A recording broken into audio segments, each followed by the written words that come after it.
এই গল্পটি মনোযোগ সহকারে শুনুন, কারণ এই গল্পটি আপনার জীবন বদলে দেবে। আপনি কি জানেন, কথিত আছে যে হিমালয়ের পর্বতমালায় এমন অনেক সাধু আছেন যারা হাজার হাজার বছর ধরে বেঁচে আছেন। তাদের বয়স শত শত বছর হতে পারে। তারা বরফের মধ্যে বাস করেন। আগুন, জল, বায়ু বা বরফের মতন জিনিস তাদের উপর কোনো প্রভাব ফেলে না। কঠোর তপস্যা করে তারা এমন অবস্থা, এমন সিদ্ধি লাভ করেছে যে তাদের সামনে প্রকৃতির নিয়ম ভেঙে পড়ে। এগুলির পিছনে রহস্য হলো এটা কি, কেন প্রকৃতির নিয়ম তাদের উপর কাজ করে না, কেন কোনো রোগ তাদের স্পর্শ করতে পারে না। আজকের গল্পের মাধ্যমে আমরা জানব সেই যোগীদের দৈনন্দিন রুটিন, তাদের খাদ্য অভ্যাস, যা যে কাউকে দীর্ঘায়ু ও সুস্থ দেহ প্রদান করতে পারে। বলরাম নামের একটি ছেলে বাল্যকাল থেকে সন্ন্যাসী প্রকৃতির ছিল। শৈশবে একবার সে তার পিতামাতার সাথে এক মন্দিরে বেড়াতে গেলে সকল সন্ন্যাসীর উপর তার দৃষ্টি পড়ে। তার পিতামাতার কাছ থেকে সে পালিয়ে যায় আর একজন বৃদ্ধ সন্ন্যাসীর কাছে পৌঁছায়। সে সন্ন্যাসী বাবা যখন একটি অবুঝ শিশুর হাতে একটি ফল দেখলেন, তখন তার মনে সেই সন্তানের প্রতি ভালোবাসা ও মমতার অনুভূতি তৈরি হলো। তিনি তাকে অনেক কিছু খাওয়ালেন। এতে বলরামের মা হতবাক হয়ে গেলেন। তিনি চিন্তায় পড়ে গেলেন, তার সন্তানের যদি সন্ন্যাসী হওয়ার ইচ্ছা থাকে তবে সে কি করবে। সন্তান ছাড়া বলরামের মা সম্পূর্ণ একা হয়ে যাবে। আশেপাশের লোকেরা তার মাকে বোঝানোর অনেক চেষ্টা করেছিল যে এই সন্ন্যাসী খুব সিদ্ধ, তিনি বছরের পর বছর ধরে এখানে আশ্রম চালাচ্ছেন। বলরামের মা হাত ধরে ছেলেকে সেখান থেকে নিয়ে যেতে লাগলে তখন সন্ন্যাসী খুব আদর আর মমতায় একটা কথা বললেন, বোন, তোমার সন্তান খুব মেধাবী, যা লেখা আছে তাই হবে। তুমি তোমার ভাগ্য নিয়ন্ত্রণ করতে পারবে না। যত তাড়াতাড়ি তুমি এটা বুঝবে ততই ভালো, তোমার কষ্ট কম হবে। তার মা সন্ন্যাসীর সব কথা বুঝতে পারছিল, কিন্তু সময় তার আপন গতিতে এগোবে। আর এখন বলরাম কলেজে ভর্তি হয়েছিল। যে বিষয়ে সে পড়াশোনা করছিল তা হলো আধ্যাত্মিকতা এবং মনোবিজ্ঞান। সে কলেজ থেকে একটি প্রজেক্ট পেয়েছিল, যার বিষয় ছিল যারা দীর্ঘজীবী হয় তাদের খাদ্যাভ্যাস জানতে হবে।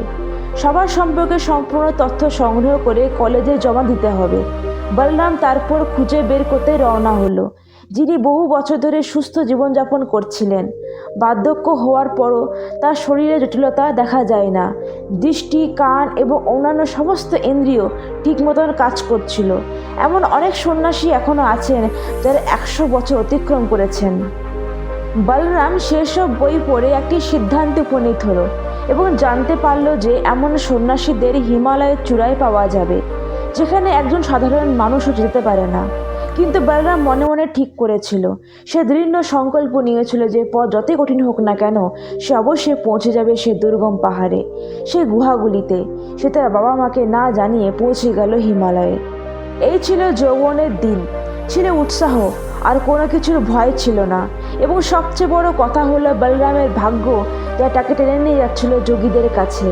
সে সব প্রস্তুতি নিয়েছিল। সে মোটা শীতের কাপড় রেখেছিল, সে খাবার রেখেছিল যাত্রার জন্য, সে বন্য প্রাণী থেকে নিজেকে রক্ষা করার জন্য সঙ্গে অস্ত্র রেখেছিল, সে একটি টর্চও রেখেছিল যাতে রাতে কোনো অসুবিধা ভ্রমণ করার সময় না হয়। হিমালয়ের দুর্গম পথে পৌঁছানোর সময় তার ফোনও কাজ করা বন্ধ করে দেয়। এখন বিশ্বের সঙ্গে তার কোনো যোগাযোগ নেই। এরপর সে এখন নিজের সঙ্গে সংযোগ স্থাপনের চেষ্টা করেছে। এখন সে পাড়ি দিতে গিয়ে অপার আনন্দ পাচ্ছে। হিমালয় অরণ্য, সে সেখানে থামার এবং আরও পথ খুঁজে বের করতে পরবর্তী অংশে এগিয়ে যাওয়ার মত অনুভব করেছিল। যদিও সে এটা জানতো না যে সে কখন এইরকম যোগীদের সাথে দেখা করতে পারবে। তার কোনো ধারণা ছিল না, তবে সেখানে ছিল মনের মধ্যে বাসনা, তার ছিল পূর্ণ বিশ্বাস এবং সেই সাথে তার ছিল পূর্ণ উৎসাহ। পাহাড়ের পথে এগিয়ে যাচ্ছিল, কিন্তু বসতি স্থাপন করা গ্রাম পেরিয়ে হিমালয়ে কোনো এক জঙ্গলে পৌঁছে গেল। এখানে প্রচণ্ড নীরবতা ছিল, কোথাও কোনো জনবসতি বা মানুষ ছিল না। এখন সে এখানে একা, ঠান্ডায় সে কাঁপছে, কিন্তু তবুও সে হাল ছাড়েনি। সে জানতো যে এখানে অবশ্যই কোনো গুহা আছে, যেখানে সে অবশ্যই খুঁজে পাবে এই রকম যোগী। পরের দিনই সে দূর থেকে দেখলো একজন সন্ন্যাসী তুষার ঢাকা পাহাড়ের চূড়ায় বসে আছেন। তিনি কোনো পোশাক পরেননি, কেবল নিচে একটি ছোট্ট কাপড় জড়ানো ছিল। সে সন্ন্যাসীর দিকে তাকিয়েছিল। এত দীর্ঘ যাত্রার ফল পেয়ে সে অনেক খুশি হয়ে গেল। সে দ্রুত ছোট্ট পাহাড়ের দিকে পা বাড়ালো। সে পৌঁছানোর চেষ্টা করতে লাগলো, কিন্তু তার পা পিছলে যাচ্ছিল। এদিকে সন্ন্যাসীর চোখ বন্ধ করে ধ্যানে মগ্ন ছিলেন, কিন্তু মনের চোখে তিনি পাহাড়ে বলরামের সমস্ত পরিশ্রম দেখতে পাচ্ছিলেন। আরোহণের সময় বারবার ব্যর্থতার কারণে সে খুব ক্লান্ত হয়ে পড়েছিল। অবশেষে সে অজ্ঞান হয়ে পড়ল। অজ্ঞান হয়ে গেলে যে সন্ন্যাসীরা উপরে উঠে আসছিলেন তারা তাদের হাত ধরে বলরামকে তুলে নিয়ে একটি গুহার ভিতরে নিয়ে গেলেন, কিন্তু তিনি ছাড়া আরও দুজন সন্ন্যাসী উপস্থিত ছিলেন। বলরাম অজ্ঞান এবং শরীরে প্রচুর ক্লান্তি ছিল। এই সন্ন্যাসী একটি পাতায় দ্রবণ তৈরি করে বলরামের মুখে কয়েক ফোঁটা ঢেলে দিলেন। বলরাম হঠাৎ জেগে উঠল, তার সমস্ত অজ্ঞানতা এবং ক্লান্তি দূর হয়ে গেল। জ্ঞান ফিরলে বলরাম হাত জোর করে সন্ন্যাসীতে অভিবাদন জানাতে লাগলো। সে খুব খুশি হলো। বলরাম ওনাদের বলল যে আমি আপনাদের মতো ঐশ্বরিক যোগীদের দেখতে পাচ্ছি, এটা আমার পরম ভাগ্য। আমি জানতে চাই কেন আপনার শরীরে কখনো কোনো রোগ হয় না। যদি আপনি সেই পদ্ধতি জানেন তবে আপনি সেই পদ্ধতি বিশ্বকে কেন বলেন না? পৃথিবীতে অনেক মানুষ খুব দুঃখী, মানুষ বিভিন্ন ধরনের রোগে আক্রান্ত হয়, বয়সের আগে বৃদ্ধ হচ্ছে, এমনকি মারাও যাচ্ছে। তাই যদি আপনি কারণটা জানেন তাহলে কেন আপনি মানুষের প্রতিকারের উপায় বলেন না?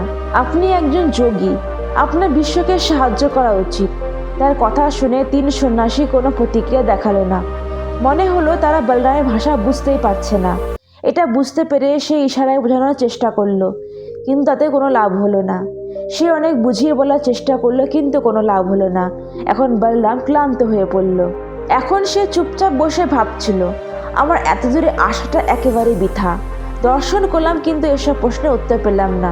সে ভাবলো, এত দূরে আসলাম যখন, তারা ডেইলি কি রুটিন ফলো করে সেগুলো দেখে নিই, হয়তো আমি তাদের কাছ থেকে কিছু উপায় জানতে পারি। এ ভেবে সে সেখানে থাকতে লাগলো। সন্ন্যাসীরা একে অপরের সাথে একটু কথা বলতেন না, চুপচাপ থাকতেন। একজন সন্ন্যাসী কিছু করার থাকলে আরেকজন মনে মনে একে অপরের ভাবনা শুনতেন। এখন বলরাম অনেক অস্থির বোধ করতে লাগলো। যে গুহায় চুপচাপ বসে থাকা কি করে সম্ভব? এ কেমন জীবন? ওই সন্ন্যাসী শুধু যোগ অভ্যাস করতেন সেই গুহায় বসে। যে কেউ তাদের মুখের আভা এবং তাদের ভাব দেখে আকৃষ্ট হতে পারত। বলরাম দেখতে পেল যে সন্ন্যাসীরা খুব কম খাবার খেতেন। তার নিত্যদিনের রুটিন ছিল ভোরবেলা ঘুম থেকে ওঠা, ঠান্ডা জলে স্নান করা এবং শীতের রোদে বরফের উপরে বসে ধ্যান করা। দুদিন থাকার পর সেখানে থাকতে থাকতে সে বিরক্ত হয়ে গিয়েছিল। কারোর সাথে কথা বলতে পারল না, মনের ভাবনাগুলিকে শান্ত করতে পারল না। 3 দিনের পর সে সেখান থেকে চলে যাওয়ার সিদ্ধান্ত নিল। সে সন্ন্যাসীদের প্রণাম করলো আর বলল, আপনারা হয়তো আমার কথা মেনে নেবেন না, আপনি হয়তো এর অর্থ জানেন না, কিন্তু আপনার সাথে দেখা করে আমি ধন্য হয়েছি এবং এখন আমি আপনার কাছ থেকে বিদায় নিতে চাই। তার মুখে হাসি নিয়ে এই কথা বলার সঙ্গে সঙ্গে সে যোগীদের পা স্পর্শ করলো এবং চলে যেতে প্রস্তুত নিল। সে তার কানে সন্ন্যাসীর কণ্ঠস্বর শুনল। বৃদ্ধ সন্ন্যাসী বললেন, তোমার প্রশ্নের উত্তর নাও। এই কথা শুনে বলরাম খুব অবাক হলো। সন্ন্যাসী বললেন, সবাই মনে সব প্রশ্নের উত্তর চায়, কিন্তু সব প্রশ্নের উত্তর হলো নীরবতা। তুমি কোনো প্রশ্ন না করে চুপচাপ আমাদের দৈনন্দিন রুটিন দেখেছো এবং বুঝতে পেরেছো। আমি যদি এটি তোমাকে বলার চেষ্টা করি তবে তুমি এক কানে শুনবে আর অন্য কান দিয়ে বের করে দিবে। এখানে প্রশ্ন হলো, 3 দিন এই রুটিন মেনে চলার পর তোমার মন ভেঙে গেল এই সমস্ত পদ্ধতি জানার জন্য, যদিও জানো যে আমাদের খাবার এবং এই রুটিনের কারণে আমাদের শরীরে সর্বদা সুস্থ থাকে, তবুও তুমি 3 দিনও এটি অনুসরণ করতে পারবে না। 4র্থ দিনে তুমি বাড়ি ফিরে যাচ্ছ। পৃথিবীতে খুব কম মানুষই আছে যারা চুপ করে থেকে অন্যের জ্ঞান অর্জন করে। তুমি যদি চুপ থাকতে শিখে যাও তাহলে তুমি অন্যের থেকে ভালো হয়ে যাবে।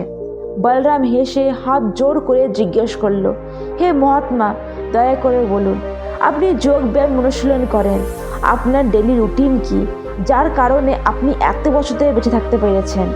তাই আপনার বয়স 60 থেকে 70 বছর মনে হচ্ছে, কিন্তু লোকে বলে এখানে মানুষ 5000 বছর ধরে বেঁচে আছে। এটা কি সত্যি? সন্ন্যাসী হেসে নির্বোধ ও নিষ্পাপ বলরামের মাথায় হাত বুলিয়ে দিলেন। তারপর প্রশ্ন করলেন, প্রথম পদ্ধতি, আমাদের শরীরের জন্য সবচেয়ে গুরুত্বপূর্ণ খাবার কি? ভাবতে ভাবতে বলরাম কোনো উত্তর পেল না। তিনি বললেন যে বায়ু আমাদের শরীরের জন্য সবচেয়ে গুরুত্বপূর্ণ খাদ্য। আমরা 24 ঘন্টা বায়ু খাই, কিন্তু বর্তমান সময়ে বায়ু দূষিত হয়ে গেছে। তাই দূষণে ভরা বাতাস মানুষের শরীরে যাচ্ছে, তার শরীরে রোগগ্রস্ত করছে। তাই তুমি যদি বাড়িতে এমন একটি ঘরে থাকো যেখানে বাতাসের প্রবাহ কম থাকে, এমন একটি এয়ার কন্ডিশনযুক্ত ঘরে তাজা বাতাস প্রভাবিত হতে পারে না, তাই তোমার এমন গাছ লাগানো উচিত যা 24 ঘন্টা বায়ু সরবরাহ করে, 24 ঘন্টা অক্সিজেন দিবে। মানুষ ভুলে যায় যে তারা নিঃশ্বাস নিচ্ছে তা কতটা বিশুদ্ধ, তারা কখনোই এর মূল্যায়ন করে না। আমরা যদি এটা অর্জন করতে পারি তাহলে হয়তো আমরা দূষণমুক্ত পৃথিবী হতে পারবো, আমাদের পৃথিবী স্বর্গে পরিণত হতে পারে। আর একটি গুরুত্বপূর্ণ বিষয় হলো খাদ্য। অধিকাংশ মানুষ বেশিরভাগ সময় খেতে থাকে, কিন্তু আমাদের শরীরও একটি মেশিন এবং এই মেশিনে কাজ করার জন্য বিশ্রামের প্রয়োজন। তাই সবসময় খাওয়া উচিত নয়, কখনো পেট ভরে খাওয়া উচিত নয়, সর্বদা একটা রুটির জন্য জায়গা রাখা উচিত। তৃতীয় পদ্ধতি আমাদের রুটিন, সঠিক ধরনের রুটিন, যোগ অভ্যাস, শারীরিক ব্যায়াম, প্রাণায়াম। যদি তুমি এই কাজগুলি করে থাকো তাহলে কোনো রোগ তোমার শরীরে আসতে পারবে না। কিন্তু মানুষ শুধু অজুহাত খুঁজে, কিছু করতে চায় না। বসে থাকা অবস্থায় মানুষ সব কিছু চায়। তুমি যত বেশি শরীরকে বিশ্রাম দিবে তত এটি খারাপ হবে এবং অকেজো হয়ে যাবে। অতএব সর্বদা শরীর নিয়ে কাজ করতে থাকো, অলসতাকে তোমার মধ্যে বাড়তে দেবে না। এই পৃথিবীতে বসবাস করে কীভাবে তুমি বন্ধুদের রুটিন, বায়ু এবং খাবার এই তিনটি উন্নতি করতে পারো তা নিয়ে চিন্তা করো, তবে তোমার জীবন ঠিক হবে। বাজারের সুস্বাদু খাবারের পরিবর্তে প্রকৃতি থেকে প্রাপ্ত ফল, শাকসবজি বা পাতা খেতে কে রাজি হবে? মানুষ শুধু সেই জিনিসগুলি খেতে চায় যা তাদের স্বাদ দেয়। মানুষ শুধু তাই দেখতে চায় যা তাদের চোখকে খুশি করে, যা ইন্দ্রিয়ের কামনা দাস হয়ে যায়। ধীরে ধীরে তারা আমাদের দুঃখের কারণ হয়ে ওঠে। তাই তোমার চিন্তা থেকে পালানোর চেষ্টা করবে না, বরং সেই কাজটি পুরোপুরি করো, অভ্যাস করো। তখন থেকে তোমার ইন্দ্রিয় মুক্ত হয়ে যাবে এবং তারপরে তোমার মন সম্পূর্ণ শূন্য হয়ে যাবে, এটিও মুক্ত হবে। এবং তারপরে এই ভিতরে সেই অনুভূতি হবে যাকে আমরা সমাধি বলি, যাকে আনন্দের শিখর বলি। সন্ন্যাসী বলরামের মাথায় হাত রেখে আশীর্বাদ করে ওখান থেকে পাঠিয়ে দিলেন। বন্ধুরা, ভিডিওটি ভালো লাগলে চ্যানেলটিকে অবশ্যই সাবস্ক্রাইব করো, লাইক আর শেয়ার করতে ভুলো না। ভিডিওটিকে শেষ পর্যন্ত দেখার জন্য অনেক অনেক ধন্যবাদ।